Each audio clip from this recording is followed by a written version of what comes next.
Hello, Rams. My name is Wayne. And my name is Denise. And here we will talk all things APC in On Site. Ayan. For today's episode, medyo iba tayo. Wala tayong guest. Wala tayong inimbitahang tao dahil ang in-invite namin talaga Sarili kayo. namin Ay, talaga. sa kami lang Sorry. pala. Kayo ang guest namin. Kayo ang guest namin for today's episode. Lahat ng pag-uusapan namin galing sa inyo, mga viewers namin. Yan sa inyo. Kaya ang ginawa namin dito for this episode is nag-announce. Pagka-announce, meron kaming iniwanan na link, nag-post kami sa IG stories namin, and lahat ng mga binigay ninyo, sinubmit ninyo ng mga tanong, mga rant, mga kwento, mga Rant. chika. Hulaan Andun- mo kung ilan ang nagtanong. Ilan ba? Hindi ko alam. Parang, Madami. Hindi ko chinek yung forms. Hindi ko pa naman check. Gusto ko kasi ngayon ko siya i-check. okay. Ayun pa lang. Actually, kaka-open ko lang, sinalubong ako ng 38. 38 ang 38. questions natin ngayon. 38 ang nag-submit. Salamat sa inyong lahat ng mga nag-submit. So, So, partner, ready Ay. ka na ba? alright. Let's get it up for the first submission. Ayan, so, eto, ate ko. Ako naman pipili. Ako na lang pipili. Sige, kung ano na lang. Ito. Ay, parang Anong next question? mali yung nanong. Sabi niya, paano yumaman ng illegal? Paano ano? Ay, hindi. Mali. Paano yumaman ng legal? Oh. Ay. Ako mismo hindi mayaman pa eh. Di pa ako mayaman. Oy, maraming ways para yumaman ng legal. At Madami hindi ko talaga. alam kung ano yon. The joke lang. Well, actually, sige. Unahan ko na siya, kuya, no? Actually, right now, di ba, ngayong generation natin, we really know how na makiramdam na talaga. In a way na hindi na tayo ayaw talaga umasa sa parents. So, pagkatungtong ko talaga ng senior high school, parang nagkaroon ako, Ay, ganun. na parang ayoko na. Kasi ang dami ko ding luho, aminado ko dyan. Oo. So, ako, sinubukan ko na magtrabaho agad, mag-apply. Actually, grab all the opportunities you have. Kahit yung nakikita niyo sa LinkedIn, tas fit na fit for you. Ay, oo. Go! Go nyo lang siya. Kahit na walang reply, at least you tried. And if na-reject, at least you tried. Try lang ng Diba? try. Ganun lang siya. Katulad na lang ng ginawa ko recently because I just resigned in my job and then agaran ako nag-apply for 20 companies and then isa lang ang nag-reply. Oh, Oh. okay 20 na yon, diba? may isang nag-reply yun. Isang nag-reply, at least nakitaan ka. 'Di ba? So, ayun, madami tayong ways and tiyagalan talaga and sipag. Yun lang talaga ang masasabi ko. Hindi ko pa alam kung paano yumaman. Parang hindi yata kami yung tamang tanongin dyan dahil students pa lang kami. Pero ang kaya kong mapayo is kung paano makasave. Kasi yun ang mahalaga at yung pinaka-feasible na kaya natin gawin ngayon. Ang ginagawa ko, nag-save ako by spending less on food. Kasi ang food for me, ang purpose niya lang is para mabusog ako, magka-energy ako for the day. Okay lang sa akin kahit hindi masarap. Kung masarap, kung may extra design or wala. Ang mahalaga nakakain ko siya. Masarap siya for me. Yun. So yung money na spend ko sana for mahal na food, okay na ako dun sa hindi gaanong premium na food. Basta mabusog ako kasi yung money na yon sa ibang bagay ko na lang sila i-spend. And dun ako nakakapag-save ng pera. At yung nagagawa ko, ayun, yung mga naipon ko, travel, bili ng damit, bili ng kung ano mang kailangan, di ba? Ayun. Next. Tapos, Ano, meron pa? ito pala, dagdag ko siya, kuya, no? There's a lot of ways kung paano ka makakapag-save. And di ba, so, sinasabi ng parents natin na huwag tipirin ang pera kapag food. Pero, May ganun din. Oo, may mga ganon. And parang nililesen nila yon sa mga luho nila. Yun yung mga tipong so it depends on you na rin. And dapat, you have the consistency as well as, ang tawag doon yung consistent ka and dapat alam mo, basta yon. Dapat alam mo kung ano yung dapat mong gastusin or not. Ayun. Priority. Kasi baka mamaya na tayo na gusto ko bilhin. Tapos pag andun na sa'yo parang, nasa akin na siya, okay. Tatambak mo Parang lang. yun. Isipin mo kung yung gamit ba yun is may enjoy mo siya in the long run or like baka ngayon lang siya nakakatuwa for you. Ganun. Okay. Indeed. Next tayo. Indeed. Siyang tunay. Tumpak. Ayan, marami tayong mga dumadalaw-dalaw kasi nasa library tayo. Pwede silang, Yeah, so pwede shout silang out po, lumapit. shout out. Shoutout sa mga napunta dyan sa background na yan. Ayan. Ayan. Uy, wait. Gusto ko pa ng bigyan ng thanks ang Euphoria. Sila ang ating pa-sponsor ng ating drinks ngayon. Thanks po. Shout out to Euphoria. Ay, makikita nyo sila sa library. Sa library. Library. Mali. Makikita nyo sila sa bench, sa parking. Oo. Sila yung may table doon. Baka nagtataka kayo, bakit may table? Ba't may paano? Yun, sila yung Euphoria. Owned siya ng student here in APC din. Student yung owner. Taga, SOM. Taga SOM. Sakto SOMFest. Yeah, SOMFest. Today. Currently, SOMFest ngayon. Habang sinushoot namin. Meron silang nuggets and rice. Thank you to Euphoria sa aming pa-drinks today. Ayan. Eto. Hello? Para sa'yo talaga to, Kuya Wayne. Ay, Ayan. Sabi niya, I'm a first-year student and I talked to a third-year student about what they do during third year. And they said that they are doing PBL. So, what is PBL? ayan. Ayun, sakto. Yun yung project talaga na to. Itong podcast is part under ng PBL or Project-Based Learning. Ang PBL, marami yan kasing klase. In our case, podcast yung ginagawa namin. May iba magazine. Like ito yung nasa background namin. Yung Verge, ang PBL yan ng School of Multimedia and Arts, kung saan gumagawa sila ng magazine to showcase lahat ng artworks ng SOMA, and even hindi ka SOMA, basta under APC ka. Ganon. Meron ding gumagawa ng for marketing ng APC, o kaya marketing ng School of Multimedia and Arts mismo, yung pag-handle ng socials natin. Ang mali nga nun is, ang common misconception is, iniisip nila na ang PBL parang scapegoat for for research thesis. Parang, ayoko mag-thesis, PBL na lang ako, mas madali. No, hindi siya ganun kadali. In fact, mas mahirap pa siya. May mga kailangan ding i-consider kasi na, ibang level siya ng hirap eh. Kung yung thesis kasi sarili mo siyang project, alam mo na nga yung mga gusto at ayaw mo para sa project na yun, ano yung dapat mo include. Ang PBL, kung paano namin masasatisfy yung client.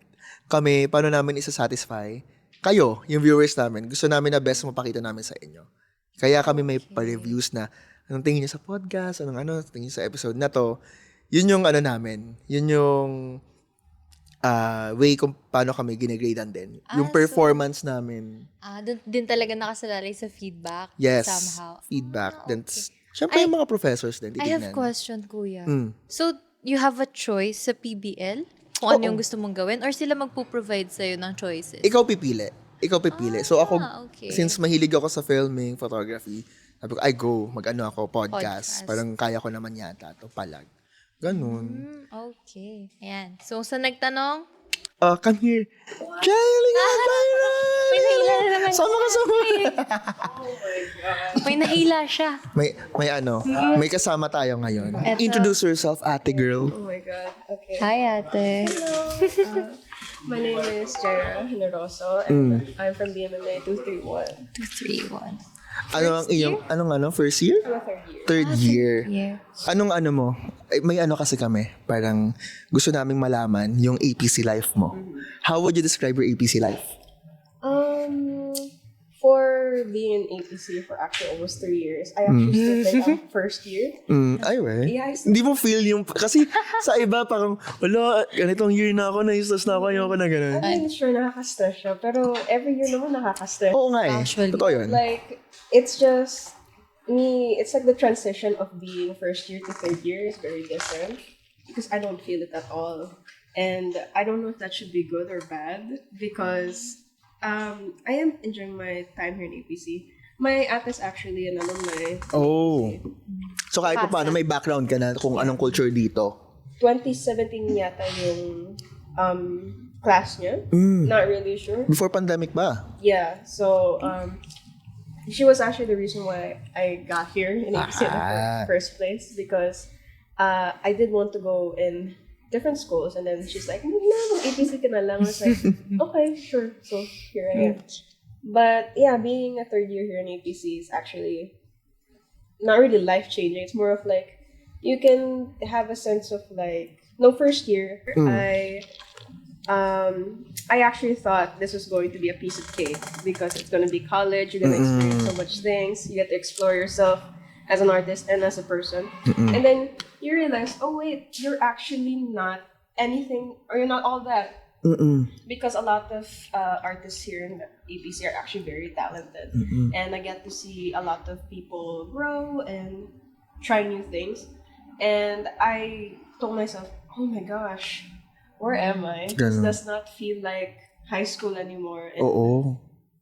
Mas serious na. yeah, Mas serious na. so I was like, "Oh no, beep." I Ang gana. Beep! Ganyan na.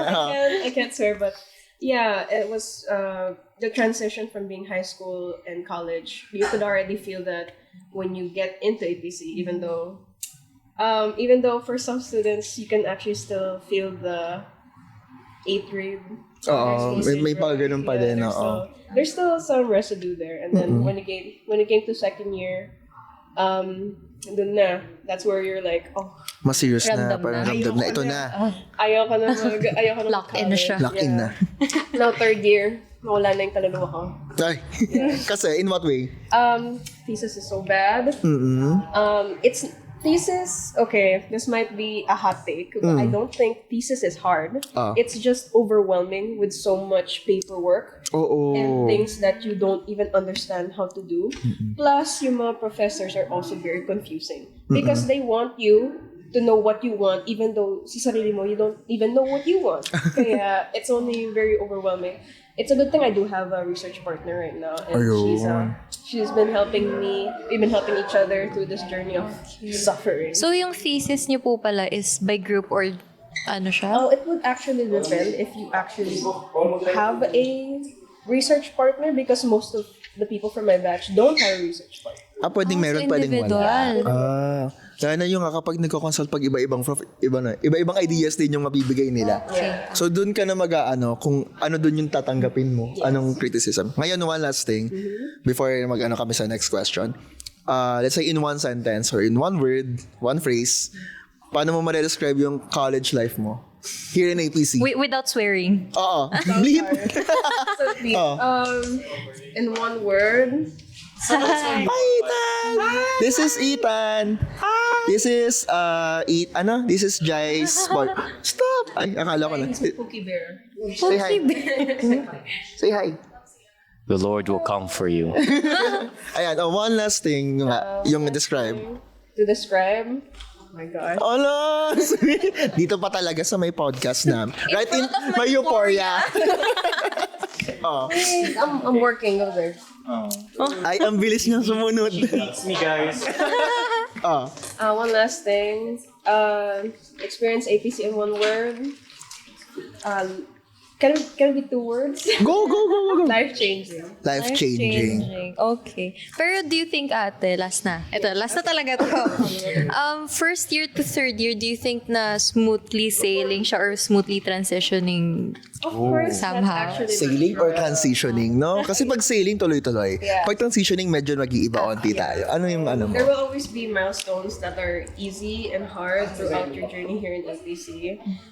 Whether it be actually in APC or actually life in general, but just know that if there are people you surround yourself that actually can help you and make you grow, then you'll be okay. APC is really good for that. You would have a lot of people to actually get to know. So, yeah. So, tama siya, partner. Yes, alright, partner. Grabe. And akala din, nag-agree ako sa kanyang mga sinabi. Kasi dapat pinapalibutan ka ng mga taong makakatulong sa'yo. Tama. talaga. Yun din naman yung college talaga. Doon mo mas Tutulong ka maano at eh. tutulungan ka din niya.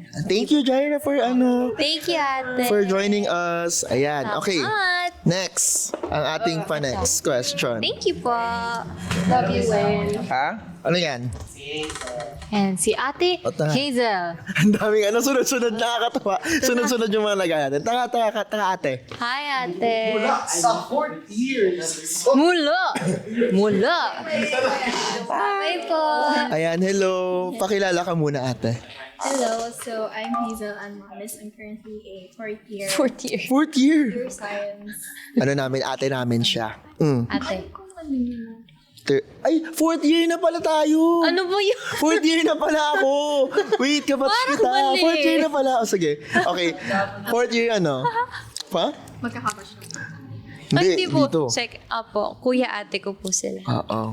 Anong ulit? Nakalimutan ko na masyado ako na fourth year na pala ako. Ano yan? So, my name is Hazel. I'm currently a fourth year computer science student. Taray. At ang ayong katanungan, tsaka, may mga gusto ka bang ma-share sa aming podcast na gustong malaman ng mga viewers? So, siguro, i-promote ko na lang yung Yan. mga organizations namin. Ay, anong org mo? Ngayon currently, yung pinaka-org ko is APC Van, which is a non-profit org part. Ikaw yung nag-sing? So if Okay. you watched it. And then, pero if Saucit org naman, my main org is KPCS. Pero hindi naka-officer this term. I was a vice president. I was a vice president last year. But ngayon, consultant na lang ako. So, ayun. Currently, they're open yung membership application sa JPCS. So, if you guys wanna check it out. Sali. Anong ginagawa doon? Sa JPCS, so we do a lot of things. Mga seminars related, like, a lot of topics. So, nag-vary siya. Like, may cloud, pero mostly sa GSA yan na org. Pero, ayan. Ano meaning ng JPCS? Junior Philippine Computer Society, APC chapter. So, meron siyang mother org, which is the PCS. So, chapter kami ng PCS. Kaya J, junior. Yun. Anong mga parang discuss nyo doon sa mga, let's say, meetings or mga events ninyo, ganyan, sabi mo? Yung mga events namin, more on like, UI, may mga cloud din. We mostly collaborate with other Saucit orgs din like MSC, then GSA as well as GG. So, ayun, it really varies depende sa mga speakers namin. Ayun. So, ate, ano kayo masasabi mo sa kanila? Yung mga, parang nagdadalawang isip sila na sumali sa org kasi baka daw hindi sila ganun makapag-focus kasi gusto nilang maano yung schoolworks nila, ganun. So, I'm not gonna lie and say na sobrang, like, Na all fun and glittery siya. talaga siya. May mga times talaga na stressful and like maapektuhan talaga yung time. But hindi naman to the point na yung studies is maapektuhan. More on like sa time management lang. But like sobrang like laki talaga ng impact din ng mga academic orgs sa like academic life natin since maraming connections, may makikilala kang mga connections sa some events, parang pupunta kayo sa mga ganitong companies, ganun. So you build networking talaga. And then you, like, makakatulong din siya sa pag-build ng skills mo. So, kung gusto nyo ma-enhance pa ang inyong skills, gather connections, okay si JPCS. Kasi yun nga, nag-aano kayo ng outside APC din for connections networking. Kayun. Thank you ulit, ate, for Thank you, joining us. Guys, sali kayo, JPCS. Ayan. Para sa mga Saucit people natin. Thank you. Ayun. Oh, eto, balik tayo naman sa sa 38 natin na nagtanong. Mawasan natin siya. Eto. Eto. What are your thoughts sa structure sa grading? Mukha kasing pinapahirapan daw na kumuha ng 4 ngayon. Ay. Medyo mag-disagree ako dyan. Bakit? Kasi, ganun ako nung senior high ako. Sabi ko, ba't ganito yung grading system? Parang pinapayapan nyo ba? Ayaw nyo ba kaming makapasa? Ganun, ba't ganito yung grading system? Pero, tinuro sa amin ng parang isa sa mga prof na dito before, na yung grading system or yung mga activities na pinamimigay namin sa inyo. Hi, sir! Oh my Hi, God, sir! sir! Say hi. Say hi ka sa ano. Say hi. Hi lang po. This is Sir Arnold, guys. Psychology, guys. Hi. Hi, Psychology represent. Ganun kami, guys. Ano ba yan? Where's... It's a podcast, sir. Hi, everyone. Ayan. Yeah, it's Yeah, mental health week. month. Week month. Mental health month. Ay, ayun. Nakita nyo yon? Ganon ka yung prof sa students. Like, Yeah, ganon lang. Like, ganon. okay. Pero syempre, Casual. Pero, may professional yun- boundaries. Pero yeah, like, pwede ka mag-hi. Ganon. Going back sa grading system. Anyway. Ang cute ni Sir Arnold. Ayun.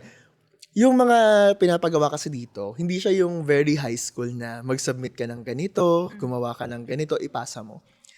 Yung mga pinapagawa dito, yun yung mga bagay na alam mong magagamit mo sa work.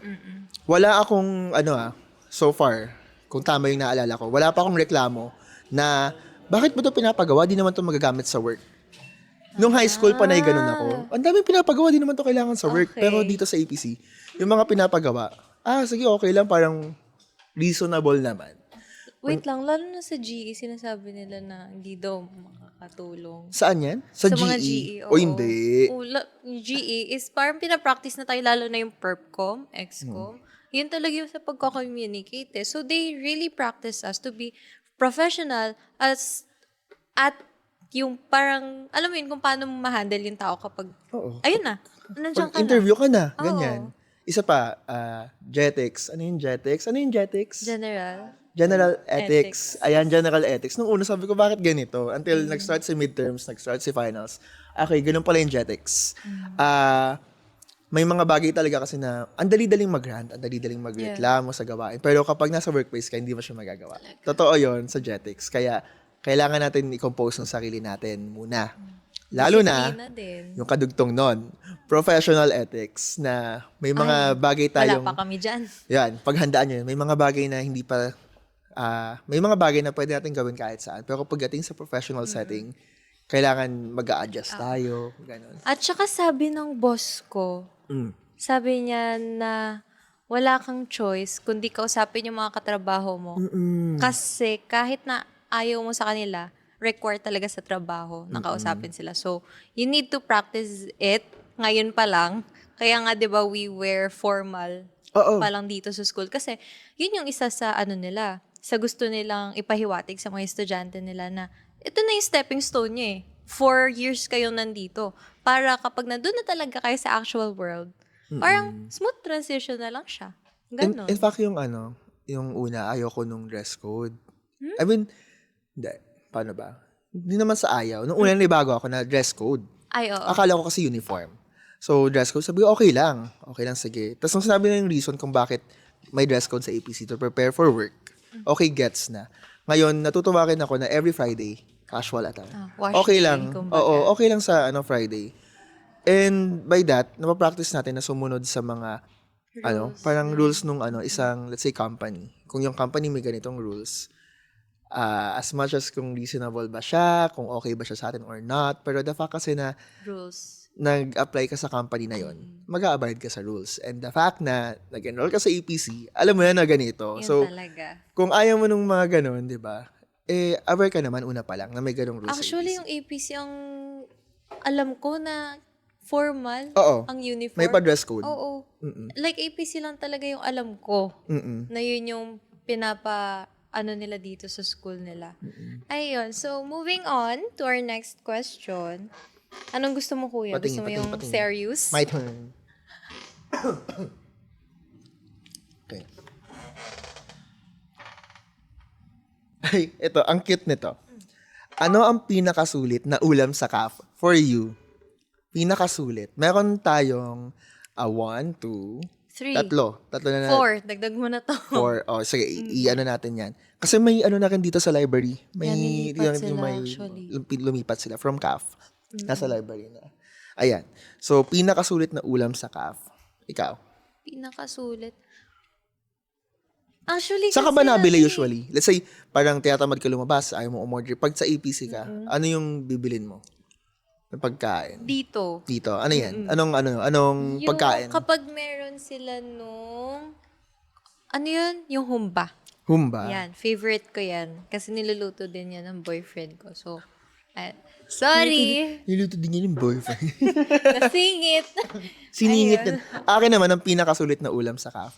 Yung dun sa may right side, katabi nung, basta sa may right side siya banda. Okay. Meron dun yung, Ay, sa Express? yung burger steak siya. Magkano yun? Nakalimutan ko magkano. 85, 85, 75. around 80-70. Akala ko, isang pirasong, Ilan? patty. Dalawang patty na siya. Tapos generous sila sa sauce. Generous super sa sauce. Nung pagka-order ko, sabi ko, magkano po to? Sabi yung price, sabi ko, wala, nakapila na ako Di, binili ko na lang din. Sige po, isang order. Tapos magkabigay sa akin, ang daming sauce, dalawang patty pala. Sabi ko, sulit na din. Yun for Okay me. na din. Okay. Kaya may times nga di nila binibenta yun. So, abangan nyo kapag binibenta yun. Try Like, nyo. siya? Tansyahan. Kung kailangan mo talagang bisitahin kasi iba-iba yung niluluto nila everyday. So, Yun yung guys, okay sa kanila. Kung ayaw nyo maniwala sa amin, to see is to believe. Yes. Also, shoutout ko yung cafeteria na napakagaling nila na may microwave. Yung microwave sa Ayun talaga APC. to eh. Yung microwave sa CAF. Meron na din dito dito. O, dito din pala may microwave. Nakakatuwa kasi ako ayoko kumain ng pagkain na malamig. Ako So, okay. din talaga, te. So, okay si microwave. Di mo ako mapapakain ng malamig. O, ayoko kasi, Promise. iba yung taste kapag mainit yung food eh. Oh my God, si Sir Oggs. Hi, Sir Oggs. Isa siya sa mga prof lang. Sir, hi kayo sa podcast. Anong hapon? Nasa bahay daw. Hi po. Ayan, isa yan sa mga SOMA profs natin, si Sir Oggs. Next. Ano yan? Ano yan? How to say no daw. How to say no? Saan? N-O. No. Charot. Hindi, wait lang. Ikaw ba, nahirapan ka ba? Pag nagsasabi ng no? Dati, super people pleaser ako na, hindi, kaya ko gawin. Go. Sige, okay lang, may time. Parang natatamaan ako bigla. Until, dumating yung time sa akin na napagod talaga ako na hindi ko kaya. Tapos napaisip na ako na, dapat di ko na to ginagawa, di ko naman to trabaho talaga, May di ko naman to task self-realization eh. siya. Hindi madaling magsabi ng no. Pero ang una kong ginawa, pag may binigay sa akin, tapos alam kong di ko kaya or ayoko, nagsasuggest na lang ako ng ibang bagay na pwedeng gawin. At least you help in some way. Oo. For example, Wayne, wala akong mabigay na example. Ayun. Ano ba? Wait lang. Sige. Katulad na lang, Wayne, pwede akong patulong sa may finals ko kasi filming siya. Alam ko ikaw magaling ka mag-film. Hindi pala magaling. Pero ako lang daw yung kailan nilang nag-film talaga. Kaya kong gawin. Oo. Kaya kong isingit sa schedule. Pero alam ko na pag ginawa ko siya, baka may ibang maapektuhan. Like, instead na makapag-ready ako sa ibang bagay, mag-film pa ako or like, kaya ko namang gawin. Pero pag ginawa ko siya, after ko gawin yun, pagod na ako. Di ko na magagawa. Yung gagawin ko for tomorrow. Diba? Ang ginagawa ko dyan, sasuggest ako na hindi ko kaya, wait lang. Paano bang maganda sabihin? May gagawin kasi ako bukas, kaso baka mapagod ako kapag nag-shoot tayo. Pero may kilala akong kayang pwede mo siyang i-reach out, ganyan. O kaya, di ba kilala mo si try mo kaya sa kanya. Mga ganun. o kung hindi niya ma-reach out yun, pwede mo siyang tulungan kung, eto, pwedeng ganitong setup. Yung tipong ganun, di ba?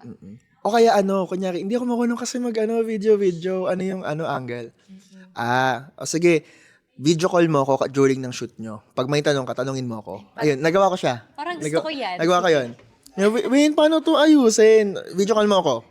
In that way, nakatulong naman ako. Ganon. Hindi naman sa no, kasi may pagka-people pleaser pa din dito. Pero ganun na lang. Sasabihin ko hindi ako magno-no, pero mag-offer na lang ako ng ibang bagay para makatulong sa'yo. Kasi feeling ko kasi pag sinabi kong no, parang iniiwasan ko yung responsibility. So, ayoko magtunog ganon. So, ganyan na lang gagawin ko. Pero, yun nga.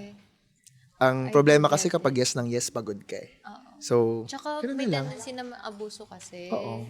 So, Yun yung nagre-rely na yung people sa'yo talaga. Na Alternatives parang, hindi na niya lang. nakaya na, parang sa'yo na lang. Kasi parang one call away ka, kumbaga. oo. Ganun. Diba?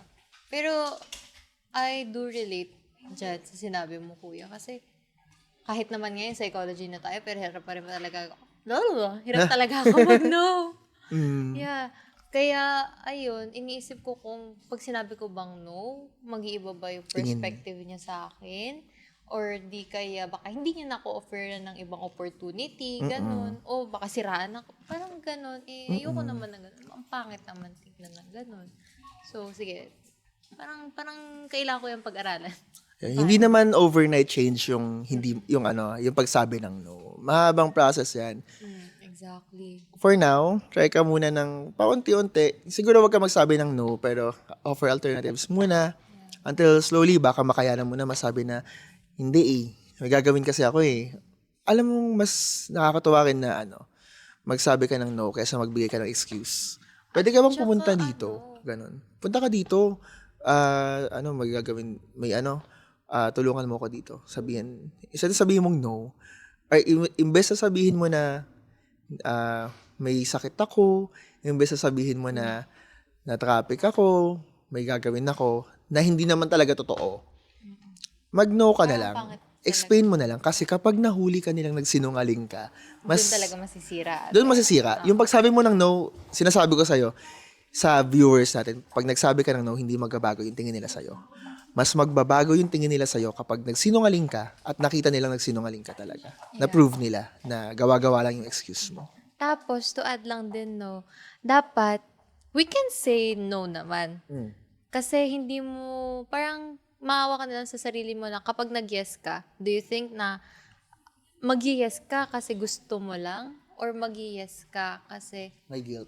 may guilt ka? Mag-iba kasi yun eh. So, for us, dapat alam natin na parang tansyahin mo din yung sarili mo na, ay, sige, tulungan kita kasi kaya ko pa. Oo. Ayun, hindi yung parang sa guilt mo. Parang ang pangit na tignan nun. Ang pangit din ng pag ginawa mo siya out of guilt na lang. Kasi baka yung quality rin ng work, apektuhan. Exactly. So, kaysa gawin mo ng pilit, okay lang din naman mag-no. Sige. Madami kang kailangan consider eh. Bago ka rin magsabi ng no. Pero, hopefully, ikaw viewer, sana ma-practice mo yan. And sinasabi ko, hindi siya overnight process. Yes. Offer alternatives muna. Consider yourself first. Take note ko din yan. Ay, baka sa'yo pala. Thank Baka you, mamaya ikaw nagtanong nito. Ayun, ganun. Ayun. Ayan, and that would be all for this episode. Gusto muna namin magpasalamat sa aming mga nakapartner. Lalong-lalo na sa Mga partner. Euphoria. Euphoria. Ayan. Ayan. Partner, may gusto ka bang i-shoutout? Ayan, aside sa Euphoria, thank you sa drinks. Gusto ko ding i-shoutout si She's Comfy. Ayan, kita niyo ba yan yung nails ko? Inggit ako. Look, tingnan mo yung lalaki yung may nails, yung babae wala. Ayun, no? Sorry. Hindi, nakakatuwa kasi na, parang, since multimedia arts, di ba? Okay na, medyo magpaka-expressive tayo for a while. And, Well, actually, ang ganda din. ay, akala ko dati pang babae lang ang nails. Until ginawa na ako ng male version. Look, syempre, hindi makita, ang layo namin. Hindi Pero mo kaya, kaya. nasa stories ko. Ala, Ay! ito ganyan yung nails ko. Ayan, gawa ni She's Comfy. Follow So niyo guys, sila. tignan niyo yung IG niya. No IG mo, kuya? At Rain_Nocable. IG mo din. Denise MCLNTL. Ayun, aside sa nails ko, ayun, Bahay Bombilya. Ayan, itong idolize nila, Bahay Bombilya. Mother org ng Soma. Also, Soma Verge, mga magazine sa likod. Punta kayo sa library, check nyo yung mga artworks ng ating mga students. Pwede Andyan rin sa may yung Soma basahin, Verge. diba? Yes. Yan. Ikaw, Syempre mo na una, APC Psych. Yan. Yan. Meron kaming General Assembly ngayon, guys. Punta kayo. Mm. Yan. Tapos, syempre, APC Speaks as well as yung GG. Saludo sa'yo, GG. and Yan. syempre, special thanks talaga. Super special thanks sa APC Library. Dahil dito yung location namin and nakakatuwa na in-offer nila yung space nila dito sa gitna talaga para makapag-shoot kami ng podcast. Yan. So, sa mga nakita po, no? Sa aming podcast ngayon, shout out din sa inyo, guys. Shoutout sa lahat ng mga nakita na dumaan kanina dito. Ayan, si Miss Mylene, Ay, guys. Ayan! Ayan. Ayan, guys. Once again, I am Denise. And I'm Wayne, and this is On Site. Don't forget to share, like, and comment, and your feedback. Oh, parang mali. Feedback. May pa-QR code pala. Comment kayo guys, anong mga gusto nyo pang ma-discuss sa mga susunod Sa inyo na namin episodes. itatanong kung ano bang gusto nyong Oo. content namin. Wag nyo sa amin itanong kung ano yung gusto naming ma-content. Kayo ba, ano yung gusto nyong i-content namin?